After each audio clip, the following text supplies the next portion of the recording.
नमो भगवते वासुदेवाय। भगवान श्री कृष्ण की कृपा दृष्टि आप और आपके पूरे परिवार पर सदा बनी रहे। आप सभी का हर दिन शुभ हो। आप सभी का मेरे YouTube चैनल स्पिरिचुअल जर्नी में हार्दिक स्वागत है। आज के वीडियो में आप सुनेंगे पद्म पुराण के पाताल खंड के अध्याय 141 को, जिसमें वैशाख महात्म्य का वर्णन किया गया है। सूत जी कहते हैं, महात्मा नारद के ये वचन सुनकर राज ऋषि अम्बरीश ने विस्मित होकर कहा, महामुने, आप मार्गशीर्ष अर्थात अगहन आदि पवित्र महीनों को छोड़कर वैशाख मास की ही इतनी प्रशंसा क्यों करते हैं? उसी को सब मासों में श्रेष्ठ क्यों बतलाते हैं? यदि माधव मास सबसे श्रेष्ठ और भगवान लक्ष्मीपति को अधिक प्रिय है, तो उस समय स्नान करने की क्या विधि है? वैशाख मास में किस वस्तु का दान, कौन सी तपस्या तथा किस देवता का पूजन करना चाहिए? कृपानिधे, उस समय किए जाने वाले पुण्य कर्म का आप मुझे उपदेश कीजिए। सद्गुरु के मुख से उपदेश की प्राप्ति दुर्लभ होती है। उत्तम देश और काल का मिलना भी बड़ा कठिन होता है। राज्य प्राप्ति आदि दूसरे कोई भी भाव हमारे हृदय को इतनी शीतलता नहीं प्रदान करते जितनी कि आपका यह समागम। नारद जी ने कहा, राजन, मैं संसार के हित के लिए तुमसे माधव मास की विधि का वर्णन करता हूँ। जैसा कि पूर्व काल में ब्रह्मा जी ने बतलाया था, पहले तो जीव का भारतवर्ष में जन्म होना ही दुर्लभ है। उससे भी अधिक दुर्लभ है वहां मनुष्य की योनि में जन्म। मनुष्य होने पर भी अपने अपने धर्म के पालन में प्रवृत्ति होनी तो और भी कठिन है। उससे भी अत्यंत दुर्लभ है भगवान वासुदेव में भक्ति, और उसके होने पर भी माधव मास में स्नान आदि का सुयोग मिलना तो और भी कठिन है। माधव मास, माधव अर्थात लक्ष्मीपति को बहुत प्रिय है। माधव अर्थात वैशाख मास को पाकर जो विधि पूर्वक स्नान, दान तथा जप आदि का अनुष्ठान करते हैं, वे ही मनुष्य धन्य एवं कृत्य हैं। उनके दर्शन मात्र से पापियों के भी पाप दूर हो जाते हैं और वे भगवत भाव से भावित होकर धर्माचरण के अभिलाषी बन जाते हैं। वैशाख मास के जो एकादशी से लेकर पूर्णिमा तक अंतिम 5 दिन हैं, वे समूचे महीने के समान महत्व रखते हैं। राजेंद्र, जिन लोगों ने वैशाख मास में भांति भांति के उपचारों द्वारा मधु दैत्य के मारने वाले भगवान लक्ष्मीपति का पूजन कर लिया, उन्होंने अपने जन्म का फल पा लिया। भला कौन सी ऐसी अत्यंत दुर्लभ वस्तु है जो वैशाख के स्नान तथा विधि पूर्वक भगवान के पूजन से नहीं प्राप्त होती? जिन्होंने दान, होम, जप, तीर्थ में प्राण त्याग तथा संपूर्ण पापों का नाश करने वाले भगवान श्री नारायण का ध्यान नहीं किया, उन मनुष्यों का जन्म इस संसार में व्यर्थ ही समझना चाहिए। जो धन के रहते हुए भी कंजूसी करता है, दान आदि किए बिना ही मर जाता है, उसका धन व्यर्थ है। राजन, उत्तम कुल में जन्म, अच्छी मृत्यु, श्रेष्ठ भोग, सुख, सदा दान करने में अधिक प्रसन्नता, उदारता तथा उत्तम धैर्य, ये सब कुछ भगवान श्री विष्णु की कृपा से ही प्राप्त होते हैं। महात्मा नारायण के अनुग्रह से ही मनोवांछित सिद्धियां मिलती है। जो कार्तिक में, माघ में तथा माधव को प्रिय लगने वाले वैशाख मास में स्नान करके मधुहंता लक्ष्मीपति दामोदर की विशेष विधि के साथ भक्ति पूर्वक पूजा करता है और अपनी शक्ति के अनुसार दान देता है, वह मनुष्य इस लोक का सुख भोग कर अंत में श्री हरि के परम पद को प्राप्त होता है। भूप, जैसे सूर्योदय होने पर अंधकार नष्ट हो जाता है, उसी प्रकार वैशाख मास में प्रातः स्नान करने से अनेक जन्मों की उपार्जित पाप राशि नष्ट हो जाती है।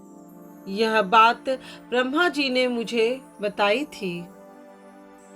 भगवान श्री विष्णु ने माधव मास की महिमा का विशेष प्रचार किया है।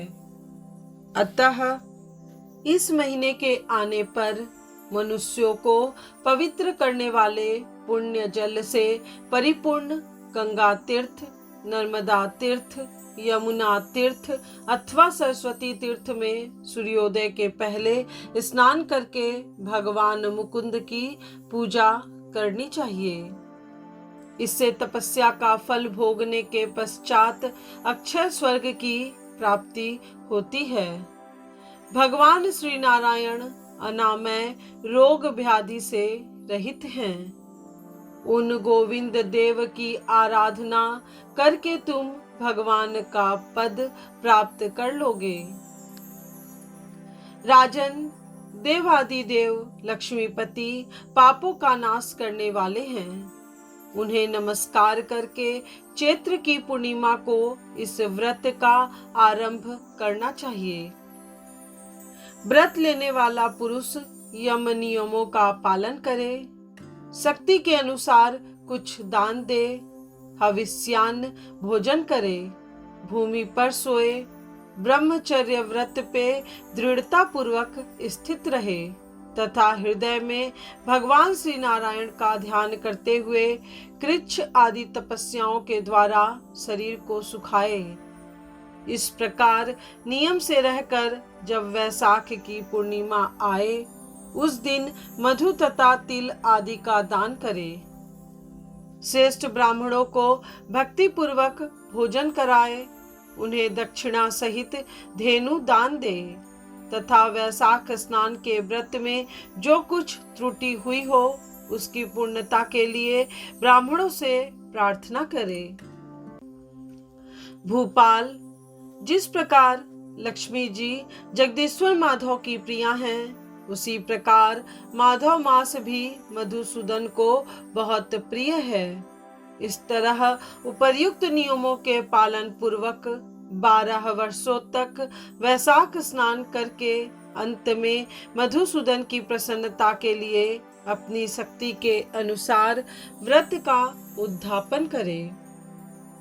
अम्बरीश, पूर्व काल में ब्रह्मा जी के मुख से मैंने जो कुछ सुना था वह सब वैशाख मास का महात्म्य तुम्हें बता दिया। अम्बरीश ने पूछा, मुने, स्नान में परिश्रम तो बहुत थोड़ा है, फिर भी उससे अत्यंत दुर्लभ फल की प्राप्ति होती है। मुझे इस पर विश्वास क्यों नहीं होता? मुझे मोह क्यों हो रहा है? नारद जी ने कहा, राजन, तुम्हारा संदेह ठीक है। थोड़े से परिश्रम के द्वारा महान फल की प्राप्ति असंभव सी बात है।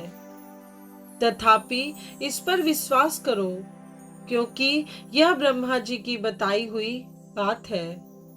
धर्म की गति सूक्ष्म होती है, उसे समझने में बड़े बड़े पुरुषों को भी कठिनाई होती है।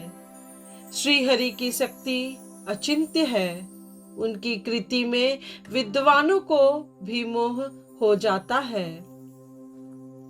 विश्वामित्र आदि क्षत्रिय थे, किंतु धर्म का अधिक अनुष्ठान करने के कारण वे ब्राह्मणत्व को प्राप्त हो गए। अतः धर्म की गति अत्यंत सूक्ष्म है। भूपाल, तुमने सुना होगा, अजामिल अपनी धर्म पत्नी का परित्याग करके सदा पाप के मार्ग पर ही चलता था। तथापि मृत्यु के समय उसने केवल पुत्र के स्नेहवश नारायण कहकर पुकारा। पुत्र का चिंतन करके नारायण का नाम लिया, किंतु इतने से ही उसको अत्यंत दुर्लभ पद की प्राप्ति हुई। जैसे अनिच्छा पूर्वक भी यदि आग का स्पर्श किया जाए तो वह शरीर को जलाती ही है, उसी प्रकार किसी दूसरे निमित्त से भी यदि श्री गोविंद का नामोच्चारण किया जाए तो वह पाप राशि को भस्म कर डालता है। जीव विचित्र है, जीवों की भावनाएं विचित्र हैं। कर्म विचित्र है तथा कर्मों की शक्तियां भी विचित्र हैं। शास्त्र में जिसका महान फल बताया गया हो वही कर्म महान है, फिर वह अल्प परिश्रम साध्य हो या अधिक परिश्रम साध्य। छोटी सी वस्तु से भी बड़ी से बड़ी वस्तु का नाश होता देखा जाता है। जरा सी चिंगारी से बोझ के बोझ तिनके स्वाहा हो जाते हैं। जो श्री कृष्ण के भक्त हैं उनके अनजाने में किए हुए हजारों हत्याओं से युक्त भयंकर पातक तथा चोरी आदि पाप भी नष्ट हो जाते हैं। वीर, जिसके हृदय में भगवान श्री विष्णु की भक्ति है, वह विद्वान पुरुष यदि थोड़ा सा भी पुण्य कार्य करता है तो वह अक्षय फल देने वाला होता है। अतः माधव मास में माधव की भक्ति पूर्वक आराधना करके मनुष्य अपनी मनोवांछित कामनाओं को प्राप्त कर लेता है। इस विषय में संदेह नहीं करना चाहिए। शास्त्रोक्त विधि से किया जाने वाला छोटे से छोटा कर्म क्यों न हो, उसके द्वारा बड़े बड़े पाप का भी क्षय हो जाता है तथा उत्तम कर्म की वृद्धि होने लगती है। राजन, भाव तथा भक्ति दोनों की अधिकता से फल में अधिकता होती है। धर्म की गति सूक्ष्म है, वह कई प्रकारों से जानी जाती है। महाराज, जो भाव से हीन है, जिसके हृदय में उत्तम भाव एवं भगवान की भक्ति नहीं है, वह अच्छे देश और काल में जा जाकर जीवन भर पवित्र गंगा जल से नहाता और दान देता रहे तो भी कभी शुद्ध नहीं हो सकता, ऐसा मेरा विचार है। अतः अपने हृदय कमल में शुद्ध भाव की स्थापना करके वैशाख मास में प्रातः स्नान करने वाला जो विशुद्ध चित्त पुरुष भक्ति पूर्वक भगवान लक्ष्मीपति की पूजा करता है, उसके पुण्य का वर्णन करने की शक्ति मुझ में नहीं है। अतः भूपाल, तुम वैशाख मास के फल के विषय में विश्वास करो। छोटा सा शुभ कर्म भी सैकड़ों पाप कर्मों का नाश करने वाला होता है। जैसे हरि नाम के भय से राशि राशि पाप नष्ट हो जाते हैं, उसी प्रकार सूर्य के मेष राशि पर स्थित होने के समय प्रातः स्नान करने से तथा तीर्थ में भगवान की स्तुति करने से भी समस्त पापों का नाश हो जाता है। जिस प्रकार गरुड़ के तेज से सांप भाग जाते हैं, उसी तरह प्रातः काल वैशाख स्नान करने से पाप पलायन कर जाते हैं, यह निश्चित बात है। जो मनुष्य मेष राशि के सूर्य में गंगा या नर्मदा के जल में नहाकर 1, 2 या तीनों समय भक्ति भाव के साथ पाप प्रश्नम नामक स्तोत्र का पाठ करता है, वह सब पापों से मुक्त होकर परम पद को प्राप्त होता है। अम्बरीश, इस प्रकार मैंने थोड़े में यह वैशाख स्नान का सारा महात्म्य सुना दिया। अब और क्या सुनना चाहते हो? आज की यह कथा यहीं पे पूर्ण हुई। उम्मीद करती हूँ आप आने वाले वीडियो में पद्म पुराण के पाताल खंड के अध्याय 142 को अवश्य सुनेंगे, जिसमें वैशाख स्नान से 5 प्रेतों का उद्धार तथा पाप प्रश्नम नामक स्तोत्र का वर्णन किया गया है। आज का वीडियो आपको पसंद आया हो तो वीडियो को लाइक करें और सभी सगे संबंधियों और रिश्तेदारों के साथ शेयर करें। साथ ही चैनल को सब्सक्राइब करके बेल आइकन को प्रेस करना मत भूलिएगा, जिससे इस चैनल पर अपलोड होने वाले सभी वीडियोस की नोटिफिकेशन आपको सबसे पहले मिल सके।